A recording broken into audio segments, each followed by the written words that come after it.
Hey guys, what's going on? It's me Lily, and today I want to welcome you to my tool shop. So today I wanted to make a video about my camping lanterns, which I'm using when I'm going on a overnight trip. And this was the first one I built. It's completely waterproof. You can switch it on and off, but I will show you the details later. This was the second lantern that I built. It comes with a red light mode and white light.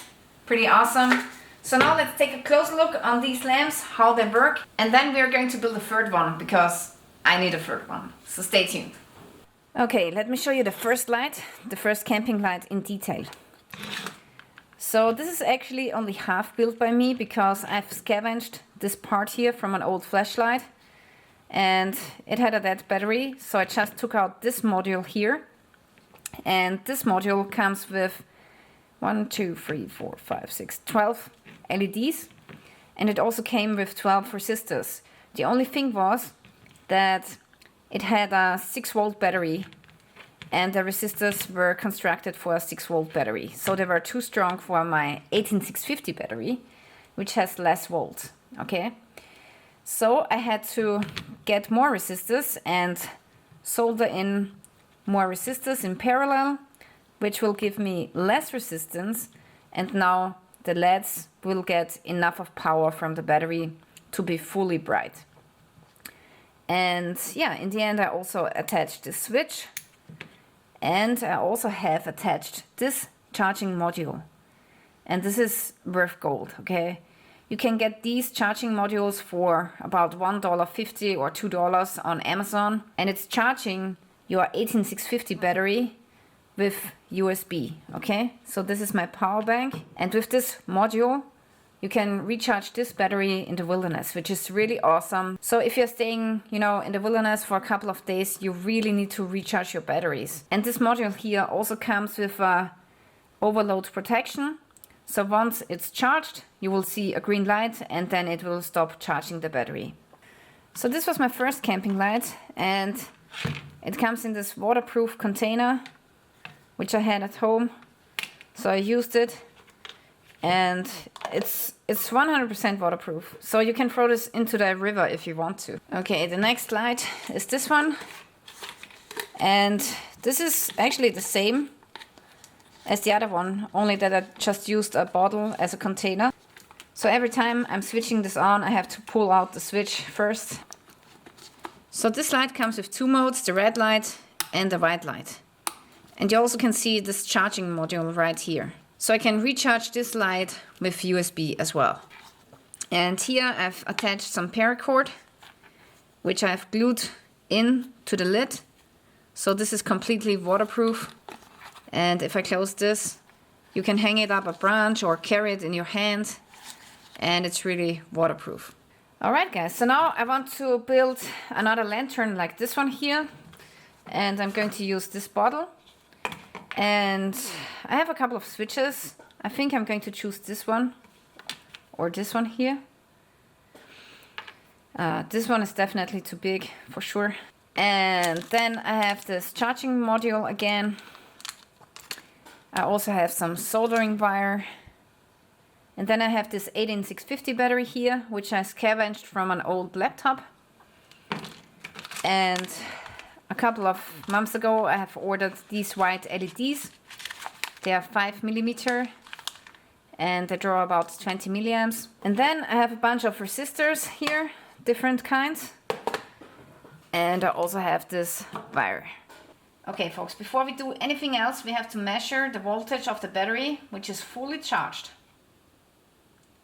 Okay, we got 4.2 volts. Okay, so this is really important.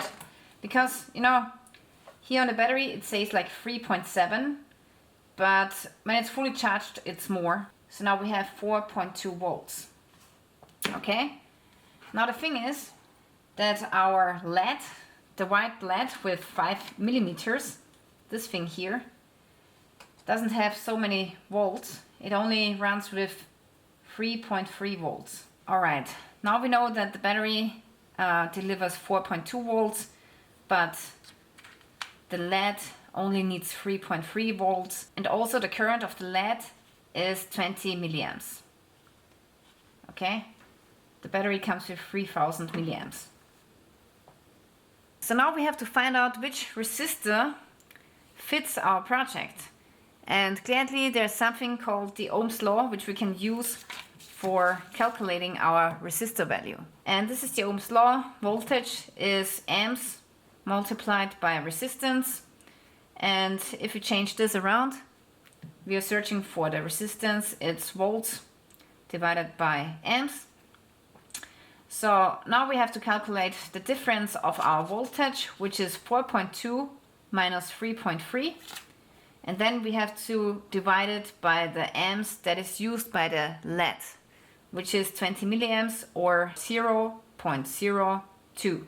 Okay, now let's calculate how strong our resistor needs to be. Okay, we have 4.2 volts from the battery minus 3.3 from the LED. So we have almost 1 volt difference divided by 0.02. So we need about 45 ohms, okay? 45. So now I'm going to go through my resistor box here, and I'm trying to find this kind of resistor. Let's see. Alright, here I found my resistors. These are 47 ohms, which is almost the same as the value that we have calculated. It's 2 ohms more, but that's alright. So I'm going to use these resistors for my project. I'm going to use this piece here where I'm going to set up my lamp, and this is really narrow and it fits really great into my lamp here. I'm also going to use this 18650 battery holder.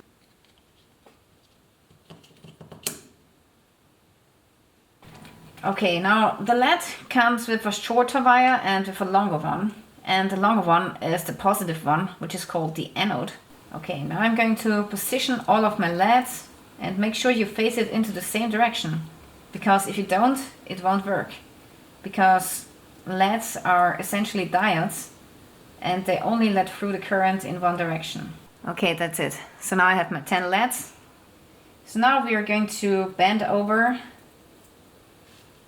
the anodes and cathodes, because at one side they all have to connect, because we are going to solder them in a parallel position.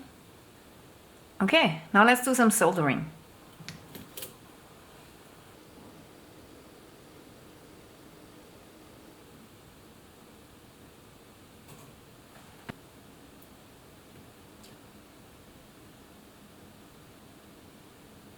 Okay, so now we have our LEDs ready, and next I want to insert some resistors.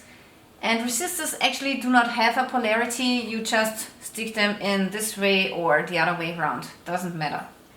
Okay, now let's cut out 10 resistors.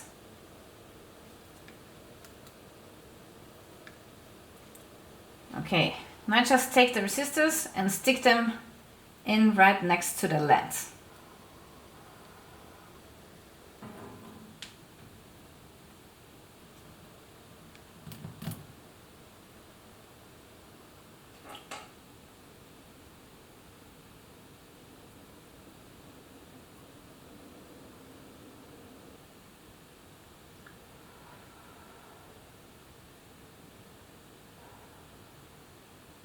Okay, now we have attached the resistors to each of the LEDs. And this is how the backside looks. Yeah, yippee! Great. So we made no mistake when soldering, and every LED is working. Now I'm going to connect the black wire of the battery to the circuit board. And now I want to get my charging module. And now I go through the battery plus sign on my charging module.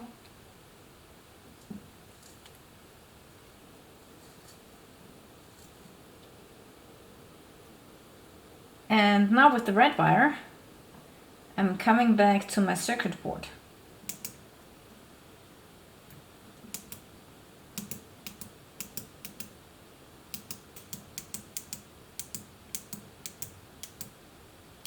Yeah, I'm not 100% happy with the switch, so I'm going to try this one, the red one here.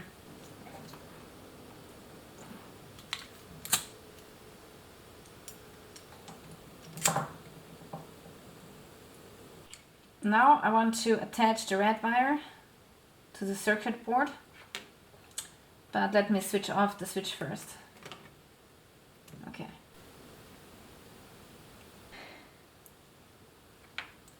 Now we have a working switch,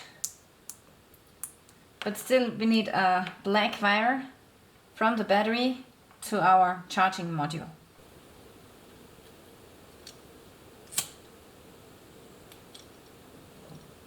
Okay, this is it, guys. This is my new lantern. So first we have our battery here, and the positive, the red wire, goes to the charging module, and the black wire goes to the charging module as well. And then from there, the other black wire goes to the LEDs, and then we have red wires which go to the switch first and then to the lantern. So it's important that you put the switch after the charging module, because otherwise you cannot charge your battery. So this always works even if the switch is on or off. This is important. Okay, let's try out if this is correct, what I just said. Alright, so I've just connected my power bank to the charging module, and you can see a blue light, which indicates that the battery is full. Otherwise there would be a red light. And if I switch on the switch now, the light turns to red, because now the current overflows the battery directly to the LEDs. So it's charging because the LEDs are drawing some current, but not the battery, because this is full. Okay? Now it's the blue light again. Now it's the red light again. So pretty cool stuff. So no matter what you do, you don't want to have a switch between the charging module and the battery, okay? You want to have it after, because you just want to switch on the lights and not switch off the charging module. Now let's pack our new lantern into the actual container. So it's important that the switch and the charging module stays at the top.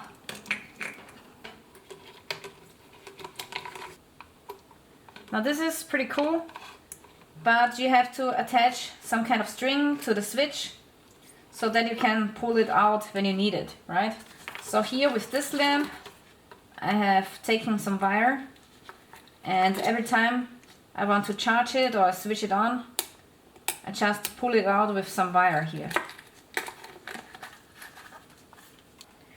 Okay, for this I'm taking this old wire and I just go around the circuit. Okay, now I can throw this into the bottle, and next time I just pull it out with this wire.